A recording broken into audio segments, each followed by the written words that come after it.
My dear brothers, well, here we are in the Princeton studios recording our men's midweek for the Mighty Men of South Dade. And we have moved out of Reus studios, where the last time my daughter Juliana recorded the class. Well, now we've got the pros here. We've got Leke, we've got Carlos, we've got Marielo. So, if anything goes wrong, this time it's going to be my fault. I can't blame it on anybody else, but I hope that you guys are doing well. I hope your families are well as you're going through, as we're all going through all of this together. I really hope that all of you are going through it faithfully, and we'll go through it together.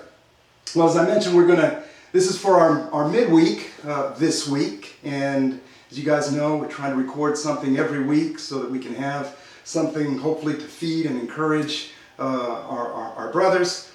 And so we're going to get started and talk just a little bit about, again, something we're all experiencing, and that's this pandemic. And as you know, going through a pandemic, it's, the most important thing is to avoid infection. That's the priority. And every precaution must be taken. I mean, even radical measures need to be taken into account. And I think this is especially true for those who are like on the front lines. And I'm talking about your medical personnel, even people working in transportation or in grocery stores. Our bus drivers. Our first responders, all of these people working in banks. I mean, I could go on and on, but you get the idea. They're right there on the front lines, and they're constantly exposing. I mean, they're right there in the face of danger. Exposure to contamination. And I want to say this, and maybe it goes without saying, but we really have to keep we have to keep those people in our prayers. And just so that you know, we're putting together a list of people in our church, our nurses, our doctors, our people, in these categories, different groups that I mentioned that are right there on the front lines. We're putting together a list. We're going to get it out there. We're going to post it on the Realm so that you'll have that list, and we can be praying for those men and women, those brothers and sisters, and even some of their family members. Some of our family members that work in some of these areas, we can be praying for them, and also that we can be encouraging them with a text or a phone call, really letting them know how much we appreciate them and letting them know that they are definitely in our prayers. But, sort of getting back, the idea is once you become infected, then you become part of the problem. Once infected, your ability to help others is extremely limited, and it doesn't really matter how well-intentioned you are. You're no longer able to do what you were hoping you could do, and so those that are going to help to bring this pandemic under control, and those that are going to help to heal the sick, it's imperative that they do everything possible to stay disease-free. So as you can imagine, all of this has very strong spiritual parallels, and I don't think it comes as a surprise to any of us that our world has been infected for a long time. It's been infected for a long time with sin. And of course, Jesus came to heal us. He came to rescue us and to put an end to sin and death. He brought the cure. He is the cure. And his first responders, his fellow workers, that's us. I mean, his disciples, the church. That's who we are. We're the ones that Jesus has left on the front lines to carry out the mission to heal and to save. And I don't know.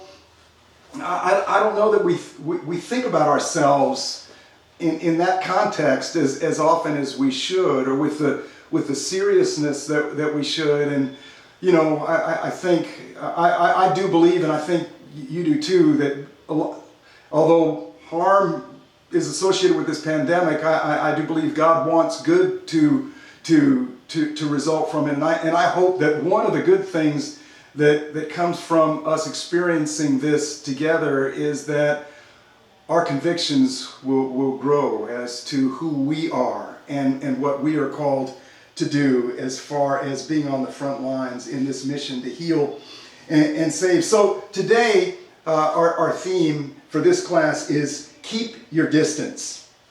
And we've been hearing that a lot lately. You know, I mean, right now, I'm here in Princeton studios, so to speak, and you know, even with close brothers and sisters, I mean, we've been greeting each other with sort of the foot tap. You know, we're not touching each other. We're kind of keeping our distance. And me, like many of you, I'm at home with my family and not, you know, limiting our going out and our contact. I mean, that sort of self-isolating and self-quarantining. We've heard a lot about it. You know, everything to avoid being contaminated. And this is serious stuff. I think it goes without saying, but I really hope, guys, that you guys are leading your families and really respecting the authorities, respecting what we're up against.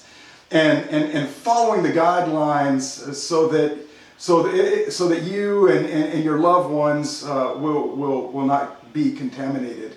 And it's a question of love.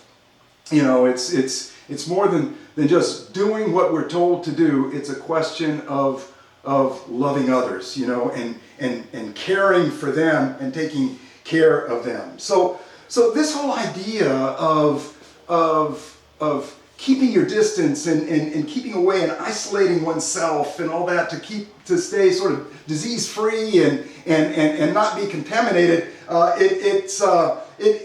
There's a spiritual parallel to that as well, and in fact it's a key spiritual principle in the Bible, and it's God's call to be holy, or to be consecrated, or set apart for God's plans and purposes.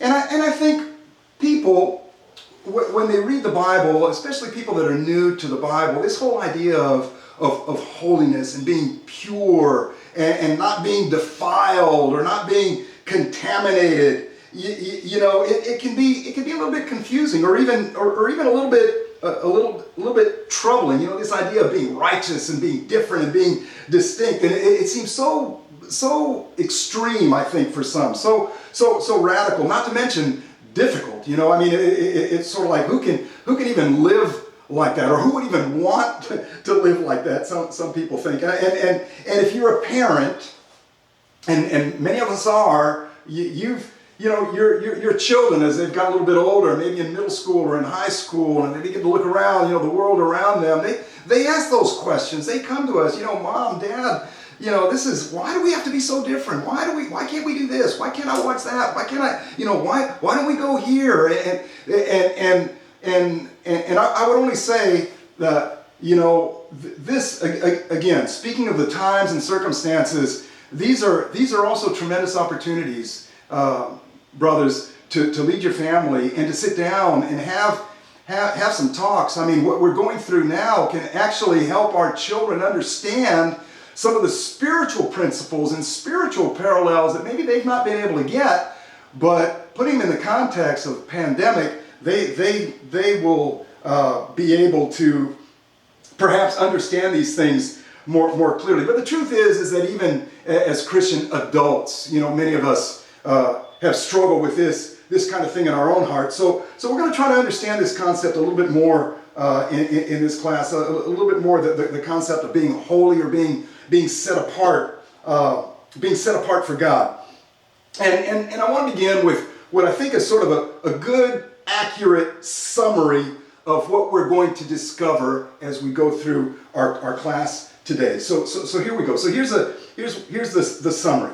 From the very beginning of God's intent to rescue fallen humanity, His plan has been to form for Himself, to create for Himself a people who are distinct from the world, a people who are unpolluted, uncorrupted by the ways of the world, and therefore disease-free in the spiritual sense, disease-free and equipped so that they can be a blessing, so that they can be a help to the world around them. And let's look at a couple of scriptures. We'll start in Genesis chapter 12, verses 2 and 3, where, of course, God speaking to Abraham, you all are familiar with this, I'm sure, and he says, I will make you into a great nation, and I will bless you, and I will make your name great, and you will be a blessing. I will bless those who bless you. Whoever curses you, I will curse. And then God says to Abraham, and all peoples on earth will be blessed through you. And so, again, God's plan and promise to Abraham, and what he's saying, of course, those of us who know the Bible a little bit, Abraham probably didn't understand what God where God was going with all this, but we understand it now looking back. God's telling Abraham, through you and through your lineage, through this people that I'm going to bring about through you, I am going to bring about this group, this people that is going to be a blessing to all of humanity. Everyone on earth is going to be blessed through you. Now let's jump over to Exodus chapter 19, and we'll look at Exodus 19, verses 5 and 6. And it says, now, and this, of course, this is God speaking to Moses on Mount Sinai. So he says, now if you obey me fully and keep my covenant, then out of all nations you will be my treasured possession. Although the whole earth is mine, you will be for me a kingdom of priests and a holy nation. These are the words that you, Moses, that you are to speak to the Israelites. So here God has freed Israel from Egypt.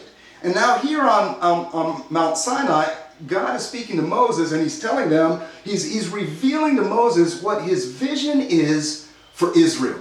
What God's vision is for the Israelites. And he says, here's my vision. You're going to be my special possession, my treasured possession. And here's what you're going to be. You're going to be a kingdom of priests. It's like every Israelite is going to be like this living sacrifice for the benefit of the world, of humanity. Every Israelite is going to be this intercessor, someone who intercedes for the rest of humanity. And he says, and you're going to be a holy nation. You're going to be this people pure and undefiled and set apart for me, so that I can use you for my holy plans and purposes. So God is laying these things out, and I think it should already become clear to us that the key, or at least one of the keys to Israel's success moving forward, their success in this worldwide ministry, so to speak, the success of their impact was going to be their holiness.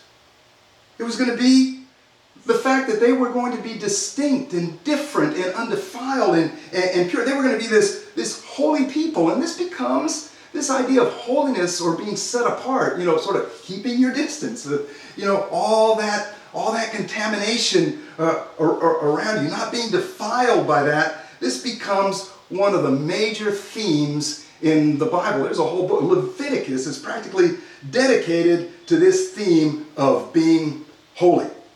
So God's call to Israel was that Israel would be consecrated to him, set apart for God's purposes, and eager to serve him, eager to help others, holy and pure and undefiled. This would be the source of their influence as they prepared to minister to an infected humanity.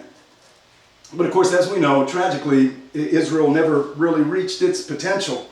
And any reading of, history, Israel's history in the Bible, in the Old Testament particularly, sort of reveals why. Just generation after generation of Israelites was infected by the very humanity that they were trying to heal, that they were called to heal. Instead of being distinct, they actually wanted to be like, the nations around them and the people around them. I mean, they fell into the same practices, the same morals, the same idolatry.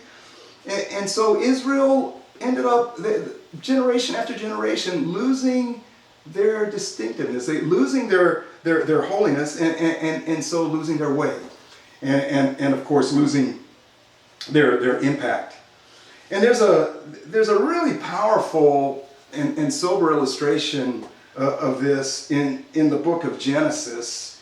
And it's a story that sort of demonstrates what happens when God's man called by God sort of relaxes his efforts to be set apart. In other words, when he allows himself to get too close and allows himself to be infected by the world around him.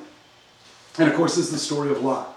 And we find his story in Genesis chapter 18, and you can read that. I'll try to summarize it briefly for you. But Lot, Abraham's nephew, and what Lot had done, he had moved. The scriptures teach that he had moved his family to the city of Sodom, and Sodom was a wicked city with a terrible reputation, and Lot knew this. That wasn't a surprise to Lot, but Sodom offered a lot of opportunities for him and for his family. Sodom was really a city that had a lot to offer in many ways, and so he moves his family there, and in time, the fact is, Lot becomes very successful and becomes one of the prominent men of the city. But here's the interesting thing. If you were to read about Lot in Genesis, and if you had no other information about Lot at all, except for what you read about Lot in Genesis, you would never imagine that Lot was a follower of God. There's really very little to indicate that Lot was actually a believer, a follower, an Israelite, a follower of God. But let's go to 2 Peter. I want to read you something because I think this is really, really interesting. In 2 Peter chapter 2, we'll read verses 7 and 8. Peter says this. So Peter's talking about God, and he says if God rescued Lot, a righteous man, Peter says, who was distressed by the depraved conduct of the lawless, again, speaking of the people in Sodom, who was distressed by the depraved conduct of the lawless, for that righteous man, living among them day after day, was tormented in his righteous soul by the lawless deeds he saw and heard. I think this is remarkable because really, it's only here in the New Testament, it's only here reading what Peter has to say, that we're told that this guy Lot, who in Genesis just seems so worldly and so compromised in terms of his spiritual life, so infected, it's only here that we're told that this guy is righteous. He was a righteous man. And that we're actually told that he was distressed and he was tormented in his righteous soul by his surroundings. So somehow this righteous man, Lot, although he was revolted by the things that he was surrounded with, somehow Sodom was able to work its way into his soul and into his home. And so here's a point that I want to leave, and it's sort of a point for reflection. I want us to think about this. I want us to think about this point. And the point is that it is possible for a Christian to be distressed by the world while at the same time holding on to the world. It's possible for a Christian to kind of have his or her feet in both worlds, the world of righteousness and purity and holiness, and yet another foot there in a world that's defiled, in a world that's contaminated. It's possible. And so here we have this Israelite in Sodom. And as an Israelite, remember, he had been set apart by God to be holy, to be this intercessor, this blessing, this light, this priest. So here we have this guy set apart to be this blessing, but everything in the story that we read in chapter 19 indicates that Lot, in fact, was of no blessing at all, of no benefit at all to the people of Sodom.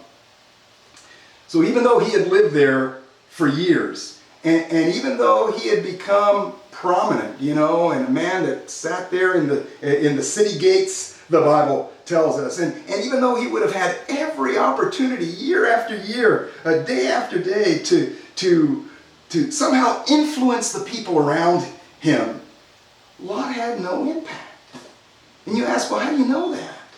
Well, it's because when God's judgment falls on Sodom, and you guys probably remember, if you know the story, Abraham sort of, arguing with God, Lord, if there's 40 or 30 or 20, just if there's anybody righteous in that city, Lord, will you still bring your judgment upon the city? And God, no. But the fact is that judgment came.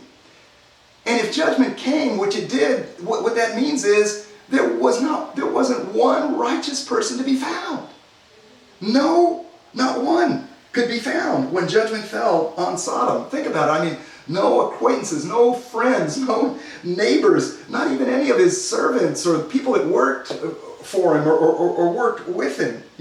When the men of Sodom, there's this scene in this chapter where he has the angels. Lot has brought the Lord and two angels into his home. And when the men of Sodom hear about these visitors, they go and they're banging on Lot's door, and they're telling him, bring these men out, bring them out. And Lot's pleading with them.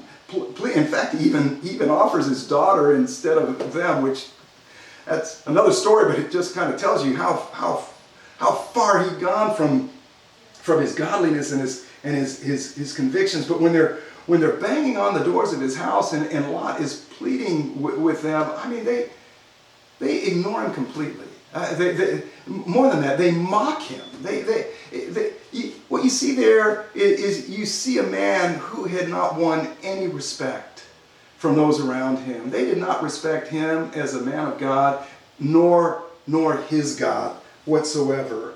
And even more tragically, Lot had no impact on his own family. There was no real spiritual impact that he had on his own family. None of his family seems to have feared God. When he urges his sons-in-law to flee, they ignored him. The scripture says that they actually thought he was joking. His words had no substance. Lot's own example, his own lifestyle. Think about his wife. The way he lived, the way he conducted himself in his home or whatever, it really had no impact on his own wife. When Lot's fleeing with his wife and his two daughters, when they left Sodom, her heart, it stayed behind. Her heart never left, to the point they were told not to look back. But she couldn't, as they're running away from Sodom, she couldn't resist. Sodom was so much on her heart, she couldn't resist, and she turned back to look to her own destruction. It's so sad, because that's a man's most intimate relationship. His wife, the woman who bore his children, the person who knew his, the innermost being, the one who he supposedly would share his longings and his dreams and his love for God, and they'd have their quiet times together, whatever it was that they should have been doing. It obviously wasn't happening because, she just didn't have, there was nothing there in him, let me say it this way, and in his faith that apparently she admired, that pointed her to heaven. And so although the scripture calls him a righteous man, at least in the New Testament, maybe that's compared to the people of Sodom, at the very least, over time, whatever values and whatever spirituality he may have had, those values were dulled. And they eventually were replaced with the culture and the norms, of his surroundings. And so his story ends very sadly. And it's a powerful lesson. It really is a powerful lesson, brothers, of what can happen when God's people, when we get too close. When we continually expose ourselves to this contagion, this disease that is sin, and it begins to affect us. It begins to infect us when we relax our standards and when we gradually allow ourselves to be infected and contaminated. And so back to Israel. Although Israel had failed to remain set apart, the truth is the prophets, they, of course, inspired by God, they never gave up hope. God never gave up hope. And so the prophets would speak of the day when everything would change and when God would send, a light, hope was coming, a Savior was coming. And of course, then comes Jesus. Jesus, the ultimate seed of Abraham, the true Israel, the scriptures teach. The Holy One of God, the true light that was to come into the world. So Jesus comes and he succeeds where Israel had failed. And, Jesus, by his life and of course by the cross, Jesus is the one that defeats sin. Jesus is the one that defeats death. And so, brothers, as we begin to wrap this all up, what about us? You and me. Where does this leave us? Well, we're Jesus' body. We're his disciples. We're Christians. And so that plan that God had from the very beginning, that plan to rescue and heal humanity, it continues. That responsibility that was offered to Israel, that responsibility that was embraced by Jesus, well, that responsibility is now given to the church. And that's what the scriptures teach. In 1 Peter chapter 2, verses 4 and 5, Peter tells us this: as you come to him, the living stone, that's Jesus, rejected by humans but chosen by God and precious to him, you also, like living stones, are being built into a spiritual house to be a holy priesthood. There it is again. Offering spiritual sacrifices acceptable to God through Jesus Christ. And jumping down to verse 9, Peter continues. He says, but you are a chosen people. That's us now. We are a chosen people. A royal priesthood, a holy nation, God's special possession. You see the parallel there? That you may declare the praises of him who called you out of darkness into his wonderful light. We're the ones that have been called to be holy and pure, undefiled, righteous, distinct, consecrated, different, set apart. We're the light of the world. And really, in one sense, the only thing that can hinder us. Of course, Jesus has our back. We're cleansed. He's got our back.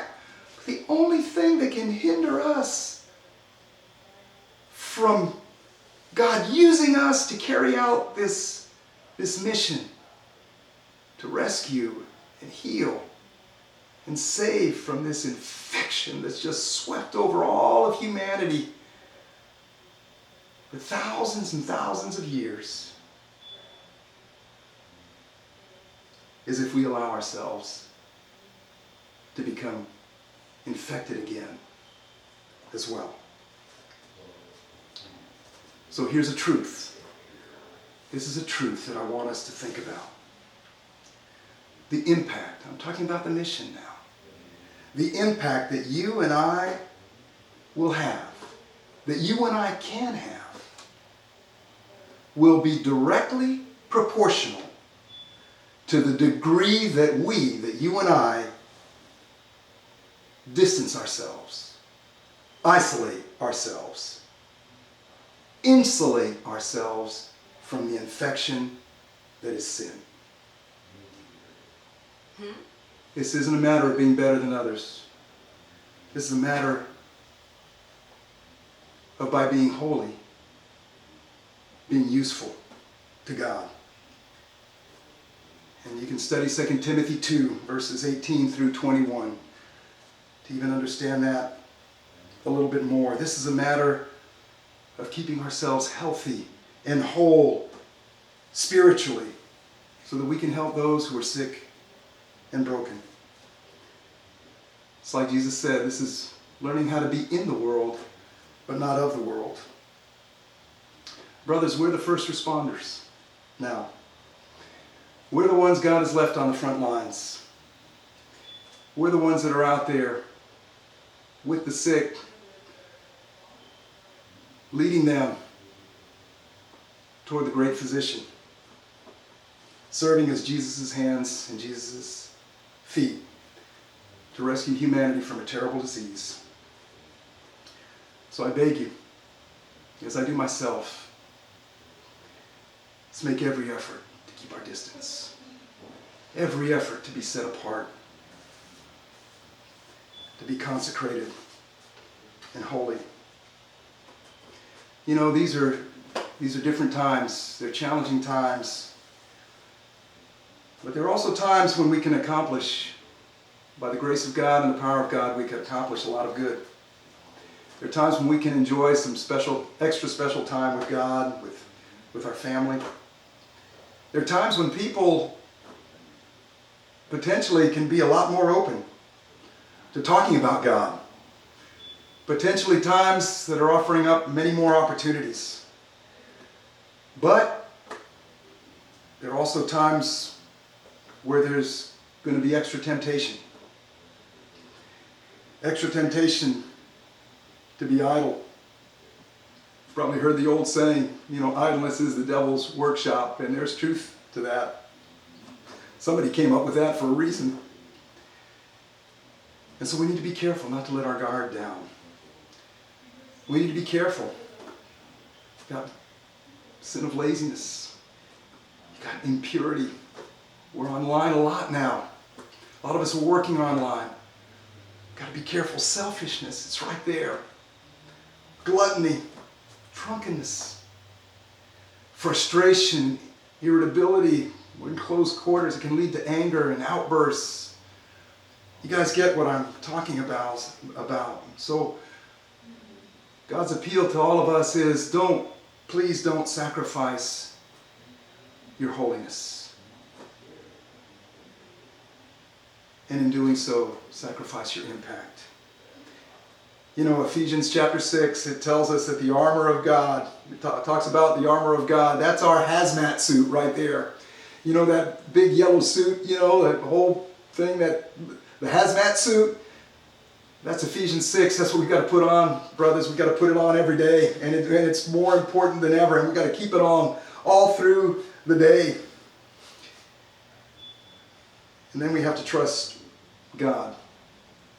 That God's going to use our phone calls, our conversations, our virtual, conversations, interactions, our initiatives, anything that we do, that God's going to use it during this time to be a blessing. That will be a blessing to everyone that we come in contact with. And hopefully starting in greater ways than ever before with our own families. And so I want to close with this prayer from Jesus. In John chapter 17, and I'll read verses 13 through 19. He says, I'm coming to you now, as he prays to the Father. But I say these things while I'm still in the world, so that they may have, it's us, they may have the full measure of my joy within them. I've given them your word, and the whole world has hated them, for they are not of the world any more than I am of the world. My prayer is not that you take them out of the world, but that you protect them from the evil one. They're not of the world, even as I am not of it. Sanctify them by the truth. Your word is truth. As you sent me into the world, I have sent them into the world. For them, I sanctify myself, that they too may be truly sanctified. Brothers, let's keep our distance from sin. And with this video, we'll also be posting follow-up questions for further reflection and discussion. But I love you, and God bless you.